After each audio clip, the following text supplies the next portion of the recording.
ablaze with conspiracy theories following the mysterious death in Paris of a former minister of police mere days after he was named at the Madlanga Commission for the worst political interference. What are your thoughts? Conspiracy theories obviously are doing their rounds now. We know that he was mentioned recently by Lieutenant General Mkwanazi as he was obviously linking him with corruption and political interference in SAPS. And then mysteriously, a few days later, he falls out of the 22nd story of a building in Paris. So it's, I don't want to speculate. I don't like speculation. I'm not a conspiracy theorist myself, but it's very strange because strange circumstances and conditions. The timing of it is odd.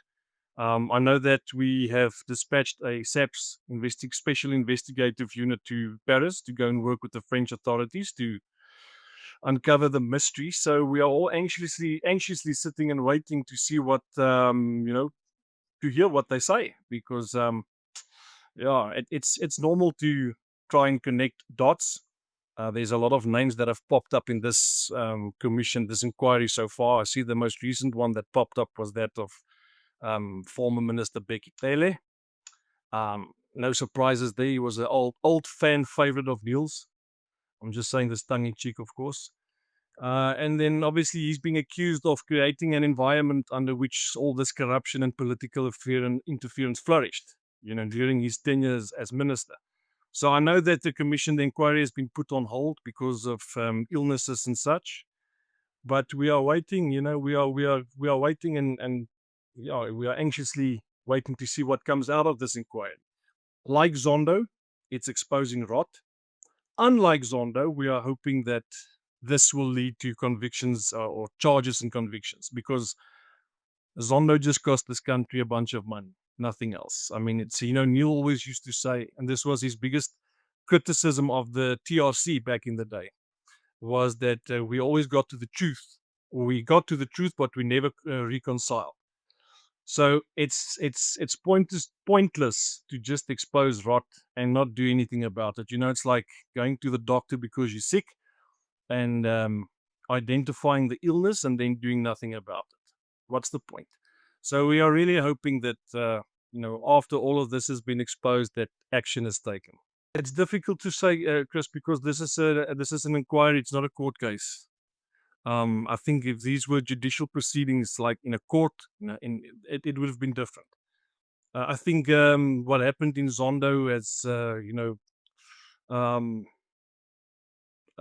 injured our confidence, or it broke our trust in this process somewhat, if I can be honest with you. There's a lot of he said, she said. There's a lot of witnesses that still have to come forward and get interviewed. So I don't know, Chris. It's like I said, time will tell. And I mean, it doesn't help that people are, people dying under weird circumstances or conditions, as their names get brought up. So we're all sitting and waiting, anxiously waiting to see what happens. But it's difficult to rate the evidence because, I mean, like I said, this is not a court case. If it had been a court case, it would have been easier to pass judgment, I would say. Jacques McKenzie, the leader of the Patriotic Alliance. What did you make of how he threatened the government of national unity into getting his own way? Let's be honest, Chris, we all knew he wasn't going anywhere. We all knew he wasn't going anywhere. Just like with the DA back in I think it was this year and the year before. They also threatened the exact same thing. When they felt like the ANC was treating them like stepchildren, they also threatened to resign their positions and leave the GNU, and it didn't happen. And we knew it wasn't going to happen. No appointed minister in this country is going to leave their positions voluntarily. It's not going to happen. The funny thing, though, is the interesting thing is the way that the ANC dealt with both parties or both entities. So obviously with the DA, they gave the DA the finger.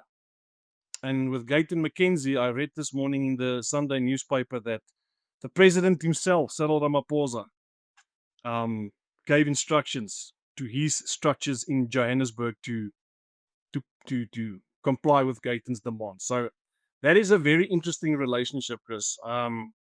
Very interesting partnership, relationship, friendship, whatever you want to call it.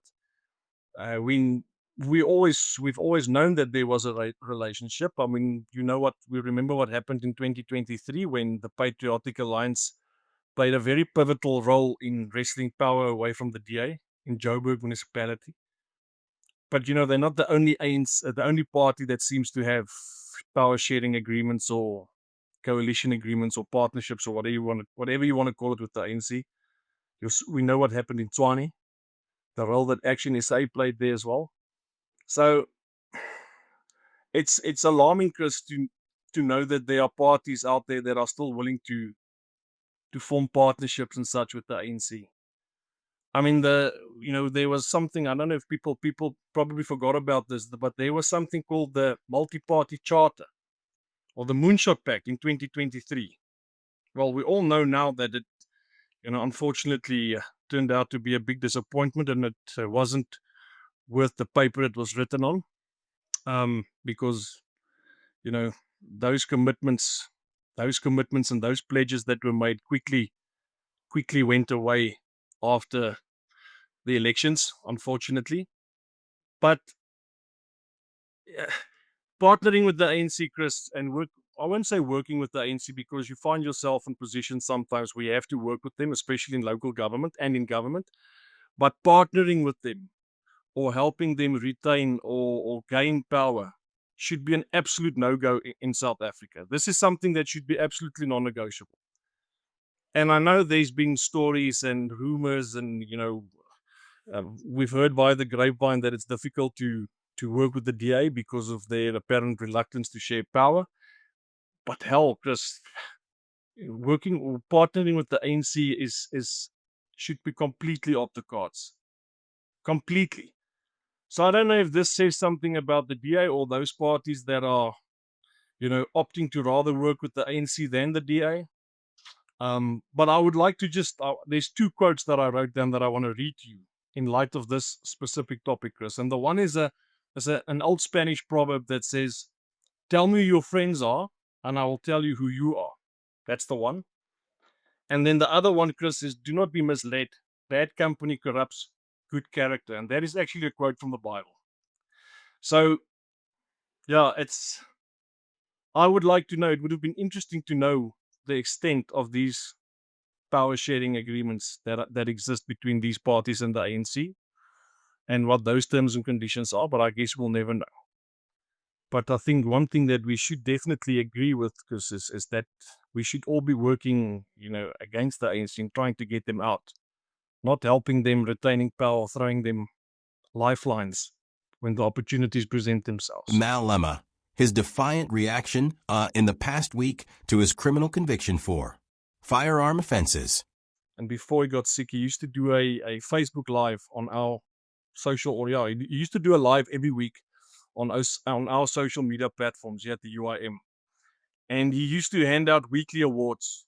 One of those awards was the Hand on the Heart Award, and another award was called the Ice Cream Award. Now, Julius has the distinction of being the recipient of the most ice cream awards ever in our party's existence. I think Neil would have had a field day this last week with Julius. We saw him get convicted of idiotic criminal acts. We saw him walk out of that court, and the moment a microphone gets stuck in his face, he starts spewing his poison. He pulls out his all-time favorite race card, as always, as predicted, and he starts singing his cock song. Pardon my Swahili. That's Julius. Because what is this guy? Name one contribution that this guy has made to South Africa or the people of South Africa. He's irrelevant. He's predictable. I think his time is running out. It hasn't run out already. People are leaving his party in droves. He's now been convicted of crimes, acts which he calls revolutionary acts. Now, yeah, no, those were not revolutionary acts, Chris. Those were moronic acts, idiotic acts. So, and he says it's a badge of honor. If he has to go to prison, it will be a badge of honor. I don't think Julius has spent a day in prison in his life. And I definitely think Julius is definitely going to change his mind within the first week if he does go to prison. Obviously, now we are all waiting in anticipation to see what the sentence is going to be in January, because that will determine whether or not he's going to lose his position as a member of parliament. But we are hoping that in the interim he gets dismissed as a member of the Judicial Service Commission. So for those people out there who don't know what the Judicial Service Commission is, it's a constituted body that plays a very important role in the appointment of judicial officers and judges in South Africa. And obviously they also handle queries and complaints against judges. Julius is serving on this commission. Julius has got no respect for the law. Julius called the magistrate in East London a racist because she found him guilty. This is a guy that doesn't respect the judiciary. He doesn't respect its judicial officers, yet he serves on the Judicial Service Commission. So we are hoping that he gets dismissed or that he gets suspended or fired, because he's the last person on earth that should be serving on that commission. So I'm just hoping there will come a time when we don't have to speak about this guy anymore. That's my wish, and I think that was always Neil's wish as well. Thanks for watching.